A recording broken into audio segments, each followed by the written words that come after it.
Hello everyone, welcome to Smart Study channel. This is another lecture on perspectives of Indian nationalism. हमने last जो हमारी class हुई थी MHI 9 की, उसमें हमने देखा था colonialist perspective of Indian nationalism. ठीक है, हमने देखा था कैसे जो कलोनियलिस्ट हिस्टोरियंस हैं वो क्या बोलते हैं इंडियन नेशनलिज्म के बारे में, इंडियन नेशनल मूवमेंट के बारे में, राइट. ठीक है, आज हम उसको कंटिन्यू करते हुए नेशनलिस्ट पर्सपेक्टिव की बात करेंगे जो हमारे इंडियन नेशनलिस्ट हिस्टोरियंस ने बात की है. ठीक है, राष्ट्रवादी हिस्टोरियंस जो हमारे हैं. तो अगर आपने प्रीवियस लेक्चर नहीं देखा है, देखिए मैं रिकमेंड करूँगी पहले आप वो लेक्चर देख लीजिए. मैं उसका लिंक जो है डिस्क्रिप्शन बॉक्स में शेयर कर दूँगी. रीज़न बीइंग क्या है कि अभी जो आज का हमारा जो है टॉपिक ये उस पर बेस्ड रहेगा, कलोनियलिस्ट पर्सपेक्टिव पे बेसिकली. ठीक है, क्योंकि ये एक रिस्पॉन्स है टू कलोनियलिस्ट पर्सपेक्टिव. हमारे जो इतिहासकार हुए हैं, नेशनलिस्ट हिस्टोरियंस हुए हैं, उन्होंने क्या रिस्पॉन्स दिया कलोनियलिस्ट हिस्टोरियंस को. ठीक है, जैसे कलोनियलिस्ट हिस्टोरियंस आपने लास्ट लेक्चर अगर देखा है उसमें हमने कवर किया था कि वो इंडियन नेशनल मूवमेंट को रिकॉग्नाइज नहीं करते, वो नहीं मानते कि हाँ एक इंडिया जो था एज अ नेशन जो है इंडिया इमर्ज हो रहा था. ठीक है, इंडियन नेशनल मूवमेंट क्रिएट हो रही थी, वो ऐसा नहीं रिकॉग्नाइज कर रहे थे. ठीक है, तो वो बहुत ज़्यादा इसकी जो हमारी इंडियन नेशनल मूवमेंट थी इसको जैसे डीजनरेट करते हैं, राइट. तो इसी को जो है इसका रिएक्शन देते हैं स्ट्रांगली. जो हमारे नेशनलिस्ट हिस्टोरियंस हैं वो इसके अगेंस्ट बात करते हैं कि ऐसा कुछ नहीं था, हमारा इंडियन नेशनल मूवमेंट जो है एक बहुत अच्छे लेवल पे, ठीक है, पूरे इंडिया को रिप्रेजेंट करते हुए इमर्ज हुआ था. ठीक है, तो इस तरह से हमारे नेशनलिस्ट हिस्टोरियंस क्या क्या बात करते हैं इंडियन नेशनल मूवमेंट के बारे में वो आज के लेक्चर में कवर होगा. बट अगर आपने कलोनियलिस्ट पर्सपेक्टिव देखा होगा, सुना होगा अच्छे से, तो आपके माइंड में एक इमेज होगी. ठीक है, कि वो लोग ये बोलते हैं, उनको काउंटर करते हुए हमारे इंडियन हिस्टोरियंस क्या बोलते हैं. ठीक है, तो चलिए फिर आज का टॉपिक हम स्टार्ट करते हैं नेशनलिस्ट पर्सपेक्टिव का. ठीक है, तो हमारे जैसे हमने अभी बात की थी कि कुछ हमारे इंडियन नेशनलिस्ट हिस्टोरियंस जो हैं, ठीक है, उन्होंने स्ट्रांगली जो है क्रिटिसाइज किया था कलोनियलिस्ट व्यू को. ठीक है, कि आप हमारी जो इंडियन नेशनल मूवमेंट है उसको आप ऐसे जो है डिजेनरेट नहीं कर सकते, आप उसको डिग्रेड नहीं कर सकते. ठीक है, उसके बाद हमारे जो नेशनलिस्ट हिस्टोरियंस थे, ठीक है, उन्होंने कुछ व्यूज़ रिप्रेजेंट करे हैं हमारे इंडियन नेशनल मूवमेंट पे. वो हम देखते हैं कि कौन कौन से व्यूज़ थे. ठीक है, तो फर्स्ट मेन जो व्यू आता है वो क्या था, Indian nationalism influenced by west. ठीक है, तो कुछ हिस्टोरियंस ये अपना व्यू प्रेजेंट करते हैं हमारी इंडियन नेशनलिज्म को लेके कि जो हमारी इंडियन नेशनलिज्म थी, ठीक है, ये वेस्टर्न कल्चर से इन्फ्लुएंस थी, वेस्टर्न आइडियाज से इन्फ्लुएंस थी. ठीक है, अब आप देखेंगे हमारी इंडियन नेशनल मूवमेंट जब स्टार्ट होती है, for example in 19th century, right, late 19th century में कहीं ना कहीं इंडियन नेशनल मूवमेंट स्टार्ट होती है, नेशनलिज्म स्टार्ट होता है, राइट. ठीक है, तो उस टाइम पे वेस्टर्न जो है एजुकेशन स्प्रेड हो रही थी, वेस्टर्न आइडियाज़ आ रहे थे, है ना. तो हम कुछ हिस्टोरियंस ये बात बोलते हैं कि हमारा जो इंडियन नेशनलिज्म स्टार्ट हुआ है ये वेस्टर्न इन्फ्लुएंस के अंडर स्टार्ट हुआ है, राइट. ठीक है, तो अभी जो आप अर्ली मॉडरेट नेशनलिस्ट देखेंगे जो स्टार्टिंग के थे इंडियन नेशनल मूवमेंट में, वो ये मानते हैं कि जो फ्रीडम वाली स्पिरिट है, आज़ादी की एक जो आज़ादी की हमने डिमांड की, आज़ादी की एक फ्रीडम की जो है स्पिरिट आई हमारे में, वो कहाँ से आई. ठीक है, वो हमारे में जो है वेस्टर्न इन्फ्लुएंस से आई. ठीक है, इंडियंस में. फॉर एग्जांपल अगर आप फ्रेंच रेवोल्यूशन की बात करें, ठीक है, वहाँ पे आइडिया ऑफ लिबर्टी मिलता है. तो इस तरह से हमारे पास जो है वेस्टर्न इन्फ्लुएंस से हमारी नेशनल मूवमेंट राइज हुई है.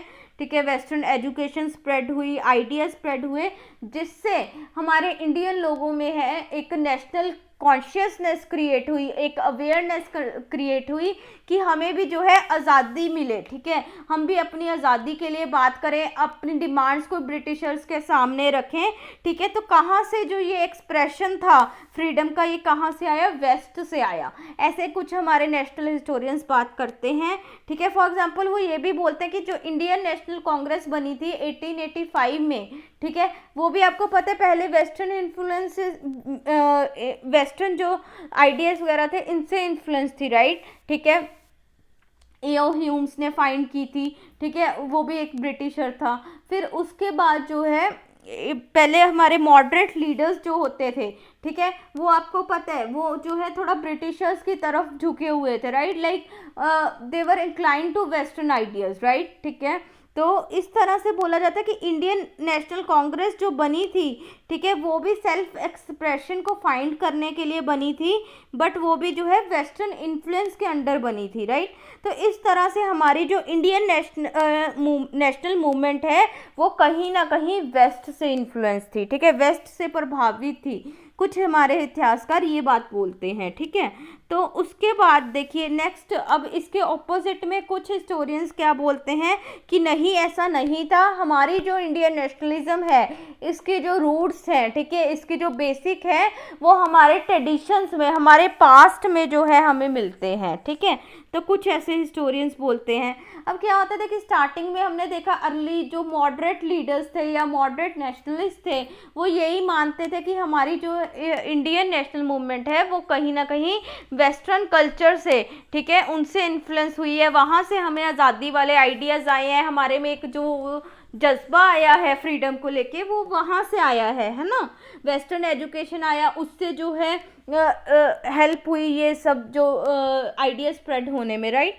तो इस तरह से, ठीक है, ये बात बोलते हैं। और फिर ये भी बोलते हैं कि हाँ एक English educated middle class create हुई थी जिन्होंने हेल्प किया था नेशनलिज्म स्प्रेड होने में, ठीक है। बट इसके ऑपोजिट कुछ लीडर्स, जब हमारी मूवमेंट थोड़ा सा इंटेंसीफाई होने लगती है, आप देखेंगे आगे स्वदेशी मूवमेंट आती है, ठीक है, हमारे एक्सट्रीमिस्ट लीडर्स आते हैं, उस टाइम के हिस्टोरियंस अगर बात करें वो क्या बोलते हैं कि नहीं धीरे धीरे वो इंडियन रूट्स में जाने लगे, इंडियन ट्रेडिशंस में जाने लगे। फॉर एग्जांपल हमारे एक्सट्रीमिस्ट लीडर्स भी जो थे वो कहीं ना कहीं हमारे पास्ट को देखने लगे थे, ठीक है।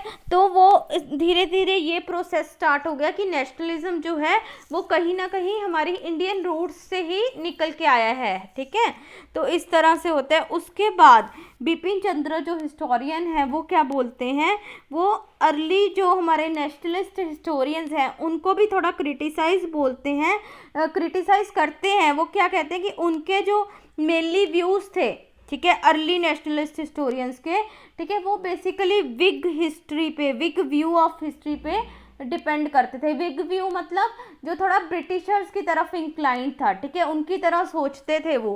तो वो बोलते हैं कि इसलिए ये बोल रहे हैं कि वो वेस्ट से इन्फ्लुएंस था, ऐसा था क्योंकि वो अर्ली जो पहले वाले हिस्टोरियंस थे स्टार्टिंग में, ठीक है, वो कहीं ना कहीं ब्रिटिशर्स से इन्फ्लुएंस थे, Whig view of history represent करते थे, ठीक है। तो इस तरह से एक तो ये बात हो गई, वेस्टर्न से इन्फ्लुएंस थे या इंडिया की ट्रेडिशंस में थे, ठीक है, ये बात हमारे हिस्टोरियंस ने बताई हमें। उसके बाद अब कुछ नेशनल हिस्टोरियंस बोलते हैं कि हमारी जो इंडियन नेशनल मूवमेंट थी, ठीक है, that was created in modern times, ठीक है। अब अगर मॉडर्न टाइम्स में बोलते हैं, कुछ इसके ऑपोजिट क्या बोलेंगे कि पहले से ही पुराने हमारे पास्ट से, हमारा जो एंशियंट टाइम रहा है, प्राचीन काल में भारत रहा है, वहीं से हमारी नेशनलिज्म जो है क्रिएट होती है, ठीक है।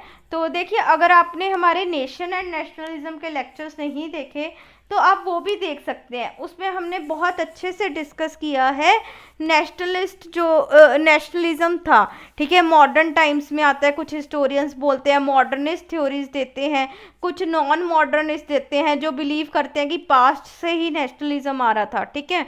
तो आप वो लेक्चर्स भी बहुत मतलब इम्पॉर्टेंट है, वो देख सकते हैं। उसमें आपको नेशन क्या है, नेशनलिज्म क्या था, कौन कौन सी थ्योरीज हैं, ठीक है, वो मैंने एक्सप्लेन किया है, तो आप पहले वो भी देख सकते हैं। तो चलिए अब देखते हैं इंडिया के कॉन्टेक्स्ट में कि हाँ कुछ हिस्टोरियंस बोल रहे हैं कि मॉडर्न टाइम्स में इंडियन नेशन जो है क्रिएट हुआ।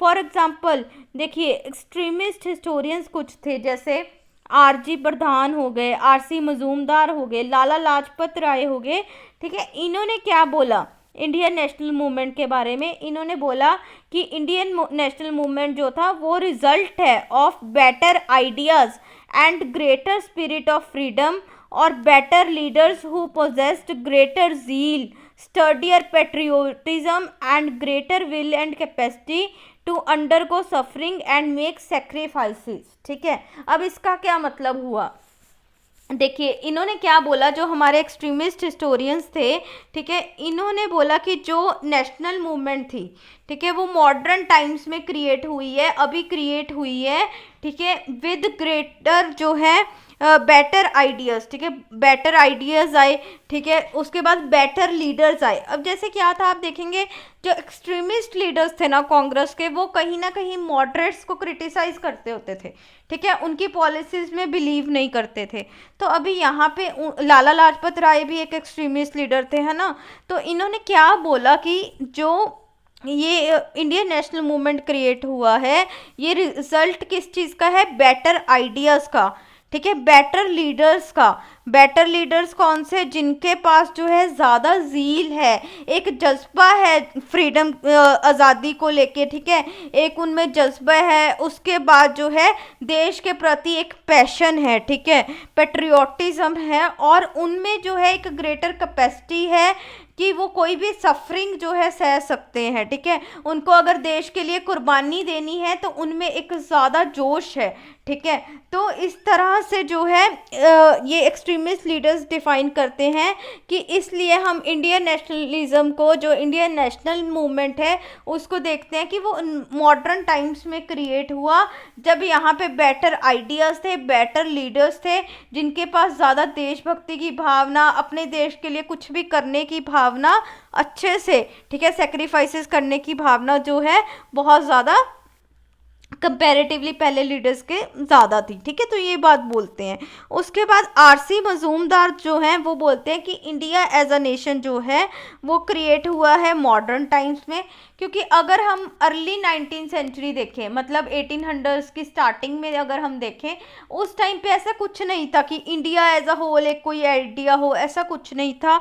उस टाइम पे जो है डिविजन्स होती थी सोसाइटी में, ठीक है। ये तो लेटर 19th सेंचुरी में 1870s 80s के अराउंड जो है इंडियन नेशनल मूवमेंट स्टार्ट हुई थी, राइट। तो इस तरह से ये भी बोलते हैं कि जो नेशन है इंडिया का, इंडिया एज अ नेशन, ये जो है मॉडर्न टाइम में क्रिएट हुआ, ठीक है।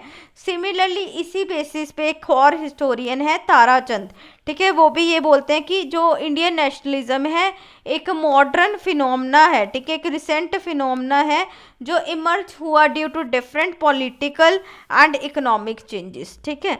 तो इस तरह से ये कुछ हिस्टोरियंस हैं जो मानते हैं कि हमारा इंडियन नेशनलिज्म जो है मॉडर्न टाइम्स में क्रिएट हुआ। अब देखिए कुछ जो है ये भी व्यू आता है कि हमारा इंडिया जो है एज अ नेशन एग्जिस्ट करता था सिंस अर्लीस्ट टाइम, ठीक है, पुराने टाइम से ही। फॉर एग्जाम्पल यहाँ पे एक हिस्टोरियन है राधा कुमुद मुखर्जी, ठीक है, उनका एक वर्क था फंडामेंटल यूनिटी ऑफ इंडिया।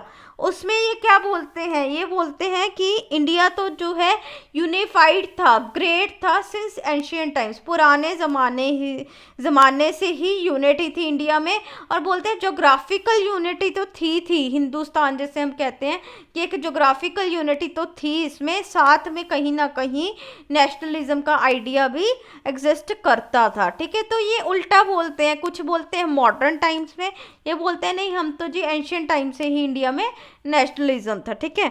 तो अभी बिपिन चंद्र जो हिस्टोरियन है वो भी बताते हैं कि लाला लाजपत राय जो हैं वो भी बोलते हैं कि फंडामेंटली जो इंडिया था एज अ नेशन वो सिंस 2000 ईयर्स जो है वो एग्जिस्ट करता है, मतलब 2000 ईयर्स अगर हम अप्रॉक्सीमेट देखें इंडस वैली सिविलाइजेशन के टाइम से, राइट, ठीक है। तो ये तब से बोलते हैं कि India as a nation create होता है, क्योंकि इंडस वैली सिविलाइजेशन भी आप देखेंगे, ठीक है, हम देखते हैं कितना यूनिफॉर्मिटी था, कितना सब चीज़ें। तो अगर कुछ ऐसा प्रॉपर वहाँ पे लोग मिलजुल के रहते थे, एक नेशन था, कुछ था, तो तभी पॉसिबल हुआ होगा मे बी, ठीक है। तो इस तरह से लाला लाजपत राय ये बोलते हैं। बट ठीक है, अब आपको यहाँ पे एक चीज़ देखिए ध्यान देनी है, लाला लाजपत राय आपको अर्लीस्ट टाइम्स में भी मिलेंगे, ठीक है, लाला लाजपत राय जो है मॉडर्न टाइम्स में भी बोलेंगे। तो आपको यहाँ पे कंफ्यूज नहीं होना है कि यार ये एक ही जो है लाला लाजपत राय मॉडर्न टाइम्स की बात करें कि इंडिया मॉडर्न में हो रहा है, फिर बोल रहे हैं कि अर्लीस्ट टाइम से है, ये क्या चक्कर है, ठीक है। तो कई बार क्या होता है, देखिए हम जैसे हम किसी टॉपिक की बात करें, हमारे डिफरेंट व्यूज़ हो सकते हैं एक ही टॉपिक पे, राइट। कभी हम बोल सकते हैं कि यार ऐसा था, फिर हम दूसरा उसका एस्पेक्ट देखते हैं, हम कहते हैं नहीं इस तरह से भी हो सकता था। तो आपको यहाँ पे ये माइंड में रखना है कि चाहे जो है बीइंग एक्सट्रीमिस्ट जो है लाला लाजपत राय बिलीव करते थे कि इंडिया एज अ नेशन जो क्रिएट हो रहा है वो बेटर आइडियाज़ बेटर लीडर्स के कारण हो रहा है मॉडर्न टाइम्स में, ठीक है। बट दूसरी ओर वो ये भी फील करते थे कि कहीं ना कहीं जो है इसकी रूट्स हमारे पास्ट में है, हमारे जो एंशियंट कल्चर है उधर भी है, ठीक है। तो एक बंदे के डिफरेंट व्यूज़ हो सकते हैं, इस तरह से आपने यहाँ पे हिस्टोरियन वाइज नहीं करना कि लाला लाजपत राय तो मॉडर्न टाइम्स को सपोर्ट करते थे, ठीक है, ये हिस्टोरियन एंशियंट को, ऐसा नहीं था, ठीक है। डिफरेंट व्यूज़ उन्होंने प्रेजेंट करे हैं, ठीक है। तो आपको ये थोड़ा सा माइंड में रखना है। तो चलिए आगे चलते हैं। अभी जैसे रविंद्रनाथ टैगोर थे, ये भी जो है इन्होंने एक व्यू प्रेजेंट करा कि इंडिया जो अर्लीस्ट टाइम से था, इन्होंने इंडिया को एज अ सिविलाइजेशन देखा और इन्होंने बोला कि इंडिया एक सिविलाइजेशन थी जिधर बाहर से लोग आ रहे थे, इन्वेडर्स आ रहे थे। फॉर एग्जाम्पल कौन कौन आए हमारे इधर, ग्रीक्स आए, है ना, शाकाज आए, हुन्स आए, ठीक है, अगर हम प्राचीन भारत की बात करते हैं एंशियंट टाइम की। उसके बाद मिडीवल भारत में, मध्यकालीन भारत में अफगान आ रहे हैं यहाँ पे, ठीक है, टर्किश लोग आ रहे हैं, है ना। तो इस तरह से अलग अलग लोग जो हैं इंडिया में आए, ठीक है। और पर यहाँ पे ही वो जो है हमारे कल्चर में मिलजुल गए, असिमिलेट हो गए और धीरे धीरे हमारा कल्चर और जो है एनरिच हो गया, डाइवर्सिफाइड हो गया, ठीक है। तो इस तरह से कौन बात करते हैं, रविंद्रनाथ टैगोर। बट वो रूट्स कहाँ से देख रहे हैं India as a nation, since earliest times, ठीक है। अब ये हो गया।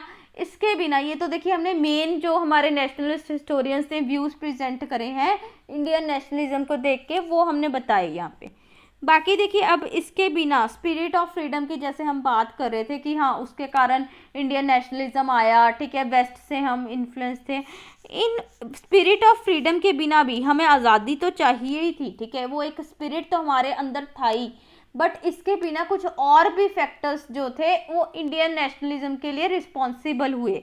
फॉर एग्जांपल आपको पता है, ठीक है, आप इकोनॉमिक फैक्टर्स देख लीजिए, पॉलिटिकल फैक्टर्स देख लीजिए। फॉर एग्जांपल इकोनॉमिकली हमें पता है कि हमारे जो है डिफरेंट डिफरेंट सेक्शंस, ब्रिटिशर्स की जो पॉलिसीज थी, उनकी इंपेरियलिस्ट पॉलिसीज थी, उनसे डिस्टर्ब हो रहे थे, ठीक है, एक्सप्लॉइट हो रहे थे। हमारे जो पीजेंट लोग थे, फार्मर्स थे, किसान लोग थे, वो जो ब्रिटिशर्स रेवेन्यू सेटलमेंट एक्ट लेके आए थे, ज़मींदारी एक्ट हो गया, रियोतवाड़ी हो गया, ठीक है, इनसे कितनी बुरी तरह आपको पता है ये इफेक्ट हुए, इनके रेवेन्यू रेट्स इतने ज़्यादा होते थे, है ना। फिर उसके बाद हमारा जो ट्रेडिशनल हैंडीक्राफ्ट्स होता है वो पूरा इंडस्ट्री बर्बाद हो जाता है, राइट। अगर आप रिवॉल्ट ऑफ 1857 की बात करेंगे वहाँ पे आप ये सब देखते हैं इकोनॉमिक कॉजेज, ठीक है। तो इकोनॉमिक ये फैक्टर्स जो थे इसके कारण भी इंडियन नेशनलिज्म आया।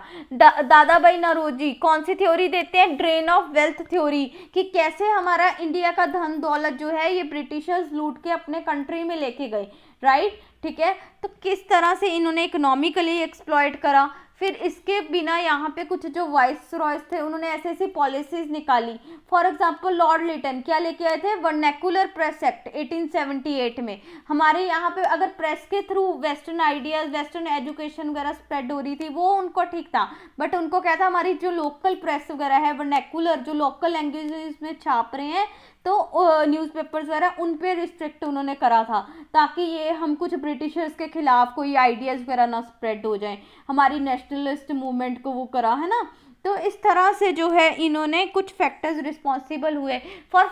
एंड फाइनली लॉर्ड कर्जन, ठीक है, लॉर्ड कर्जन ने क्या करा था, उन्होंने बंगाल पार्टीशन करा जिसकी वजह से स्वदेशी मूवमेंट आता है, राइट। तो ये कुछ और भी फैक्टर्स थे जो रिस्पॉन्सिबल हुए फॉर क्रिएटिंग इंडियन नेशनलिज्म। इनको हमारे इंडियंस को अब समझ में आने लगी थी धीरे धीरे कि भाई हमें मिलजुल के जो है ब्रिटिशर्स के अगेंस्ट होना पड़ेगा, राइट। तो हमारे नेशनलिस्ट हिस्टोरियंस से इन सब बातों की भी जो है ये सब बातें भी कंसीडर की हैं, ये फैक्टर्स भी कंसीडर किए हैं वाइल कंसीडरिंग इंडियन नेशनलिज्म। जो वो इंडियन नेशनलिज्म पे अपना व्यू रिप्रेजेंट करे थे उन्होंने ये सारे फैक्टर्स भी कंसीडर किए हैं, ठीक है।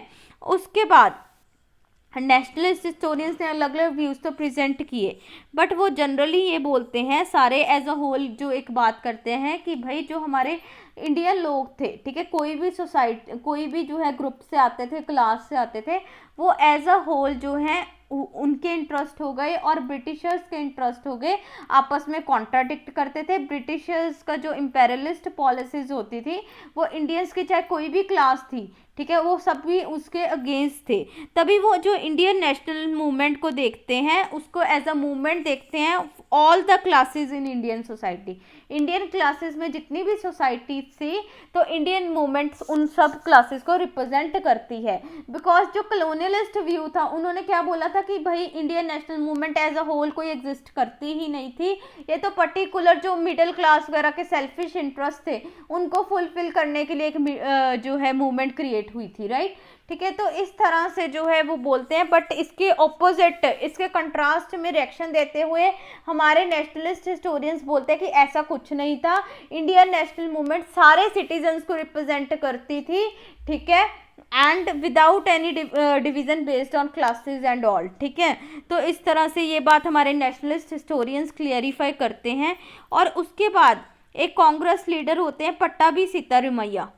ठीक है, आपको ये बताना है पट्टाभी सीतारामैया किस चीज़ के लिए फेमस है, मतलब क्या, जब आप मॉडर्न हिस्ट्री पढ़ते हैं तो इनका जिक्र होता है एक जगह। ठीक है, जब आप सुभाष चंद्र बोस के बारे में पढ़ रहे हैं, महात्मा गांधी के बारे में पढ़ रहे हैं, तो पट्टाभी सीतारामैया का भी नाम आता है एक जगह। ठीक है, तो आपको वो बताना है कि किस लिए, मैं कौन सी अभी आपको बात बता रही हूँ, ठीक है, वो आप कमेंट सेक्शन में बताएं।